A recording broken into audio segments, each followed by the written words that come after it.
Hello all, welcome to oratrainings.com. In this session, we'll discuss about page items as well as application items. Let us get into the agenda. We'll try to understand what is item and different types of items, as well as some of the samples of page items and also shared component LOV. So let us understand what is item. What is an item? It's a simple graphical component which we generally see in many of the HTML pages or the pages which are browser based pages like a text input, hyperlink, list of values, icons, date pickers, images, file browse, radio group, etc. Okay, so using Apex, we can create these items. I think, but we just need to use the Apex components, which are of different item types, and also it provides us a different set of attributes where we can control the behavior of items, like the property, like the display label of an item, images of an item, link of an item, all those things. Okay. Now, in the items, there are two types. One is application item, other one is page item. Let us understand what is application item as well as page items, and also how do we create them. Let us start with application items. To define an application item, we just need to navigate to the application, and there on the shared components, click on application items. Okay. And we can just create application item. But first of all, what is an application item? So first thing is, it is defined at application level. The name itself says application item. So it is defined at application level, and it does not have any UI attached. It just have a variable name. That's it. An application item will just have a name. Now here, if you observe the next screen, so here what we have done is we have just defined an application item name, XX app username. That's it. And it has some properties. The only property which we generally mention as name as well as scope. Scope you can mention either at application or global level. Application means this item is applicable to only this application. If it is a global, it is across your Apex instance. And now in this particular application item definition at the application level, you just define the name. You'll just simply declare or define a variable name. That's it. This will not have any value at all. But how do you assign? We'll see in the next coming slides. Okay. The first thing is application item is just an item. It's kind of a global variable, no UI attached, and it is defined at the application level. Okay. Now, so now here what we have done is we have some other component, shared component in the Apex. It is called application processes. Using this particular application processes, we can populate the value in an application item. So what we have done is we just create an application process with the name XX app username process. And there you just mention what is a process point and what is your particular process name and what you want to do. So now here, if you observe, what I'm doing is in this application process, I'm just populating the value into XX app username from GL. This XX app username is a application item which we defined in the previous slide. Okay. Now coming to the next slide. So here, if you observe in the application level component, again here, if you see in the shared components, we have something called list of values. So what are the list of value which you define at this particular application level can be used in the pages. Okay. You can define a LOB here. It's like a shared component. You just define the component here across your application. You can use this component. You don't need to redefine again everywhere. So this in the share list of value, what we have done, we just defined a list of value with the name emp underscore list, and it is based on the source type SQL query, select ename from emp. Okay. Now coming to the next one. So we have seen application item, we have seen shared component LOB. Now what we do is we'll see the page items. So we have defined like a couple of items, but we'll see only few of them as of now. So before proceeding further, what we do is let us navigate to the example which I have defined. Okay. Now let me run this page first of all. Okay. So the first component, what you're seeing here, it is a text input field, right? So let us say sample text input. Now the other one is checkbox. The other one is a date picker component. Now this is a radio group icon. Okay. Now this is a sample. This is a password component. Okay. Now here we have a hyperlink component. Okay. Now similarly here, if you observe, we have a different set of regions. Okay. Now I have a static content region.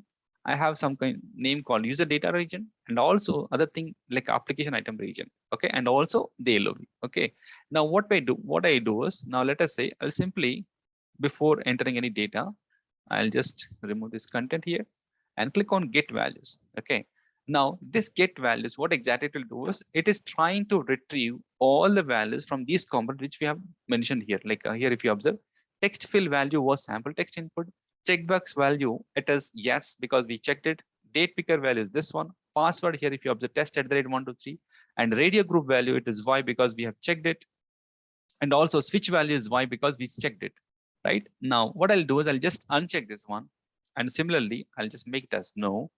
Okay, radio group or checkbox also no.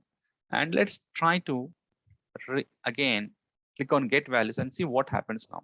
Right now, here if you observe, radio group is yen, switch is yen, right? Checkbox also yen, right? Let us say I'll click on show, and again I click on this get values, and we should see the difference. So what we're trying to do is we are trying to understand how do we set the value of a component, and also how do you get the value from a component. We'll see that. And before that, here if you observe this checkbox, this particular switcher region, we call it as.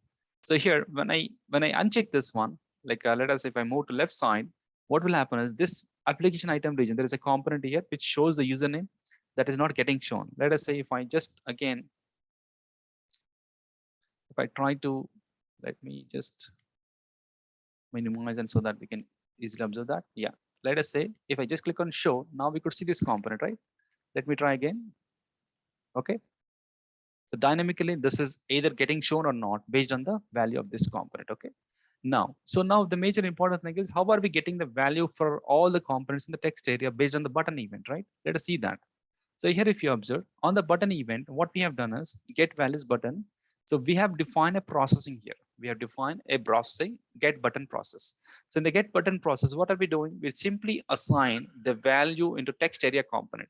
So now the basic important concept in like Apex is, if you want to access an item for any of the component, you just need to mention colon followed by the item name. Now here I want to assign a value, so I need to mention colon p2 underscore text area colon is equal to, it's like a PL SQL data assignment. And now to retrieve a value, what I have to mention colon a particular component name, the item name, that's it. So whatever it is within the single quotes, it's a static text. Whatever you mention outside the static text, like which is with the prefix colon, it means it's an item name. So at runtime, whatever the item value it is having, you'll retrieve that value. We does not need to mention any other extra functionality like a get value, get length, or like a different set of functions. It doesn't need to call any other function. You just mention colon followed by the item name. You'll get a value from any of the item the respective way. Okay, so now here if you observe, we know that like this is a global variable. Let me show you that one by one. We'll understand that. Okay, so first of all, let us start with we have seen the button logic, right? Now what we do is for the text component, the type is text field. For the text component, the type is text field. And for the checkbox, here if you observe, the type is checkbox. Okay, just scroll up, right? So you just have a checkbox like this, right? That's it. Now coming to the date picker, the type is date picker. And you can also, if at all, if you want to mention the time, you can mention that. Let us say if I click on run the page again, let us see what happens now. Let's say, right, I could see the time also. If you don't want time, you can just ignore that, just remove the time. And now similarly radio group. So in the radio group, what we have to do is, so here if you observe, in the radio group, we have yes or no. We can have multiple set of values. So what you can do is you can define them using a list of value query. So here if you observe, what we have done is we have mentioned a lookup code and meaning kind of thing. So this is a written value. The first one is showing the value to the user, and the second value is a value which is will be written by this particular item. So what I'm trying to tell you is this is a value which will be shown to the end user, and this is a value which will be used in the Apex internally. Nothing but which will be, if at all if you want to retrieve the value from this particular item, it will return either Y or N. But for the user, it will show S or no. That's the difference. Okay. Now the password component, for the user, it will just do a masking kind of thing. But if you want to retrieve the value, we can simply mention the component name, item name. That's it, colon followed by item name. Similarly, for the switch, right? So here we just need to mention the switch component. That's it. It will have a default functionality. Okay. Now coming to the link, yeah, it is a little bit different. So now if you observe the link, what we have done is we just displayed a label called Oracle URL, and also we provided a hyperlink called oracle.com, right? If you just click on this one, it will navigate to Oracle website. Okay. So now here, if you observe what we have done for the link functionality is, first important thing is the type is display only. Okay. And you have to mention the label as Oracle URL, and the format is HTML. And also there's a different, there's a property you have to mention the SQL query. In this one, the source, you have to mention the type as SQL query, and you just need to mention this particular select text. Okay. Select followed by your anchor hyperreference of the HTML syntax you have to mention. Okay. Now coming to the text area, there's no difference, like just simple type is text area. That's what we have mentioned. And get value button, we have seen that we are calling a process. And coming to the other region here, if you observe, I have created different set of regions here. One is, this is for the purpose of static content region. This is for the user data region. Okay. And also the final one, the application item region, right? So here if you observe, I have just displayed a field. I mean, mentioned the field name p2 underscore xx app username underscore global. Okay. And now if you see the source of this one, let us understand the source of this one. So this is for this particular item, that the source is xx app username. Just click here and you can see when you're trying to get a value from a source, you can mention a global page, current page, application level, all these things, right? So now here, if you observe for this one, I can get the value from my current page or application level also, right? So now here I mentioned the application level functionality. So I want to retrieve the value for username from the application component, right? Application item component. That is why what is happening when I'm using user from Jewel, it was returning xx apex public user as a username value, right? So that's how it returns the value. Okay. Now the P2 LOB, it is very simple. What we have done, we are using a shared LOB component. If you observe the source here, just scroll down.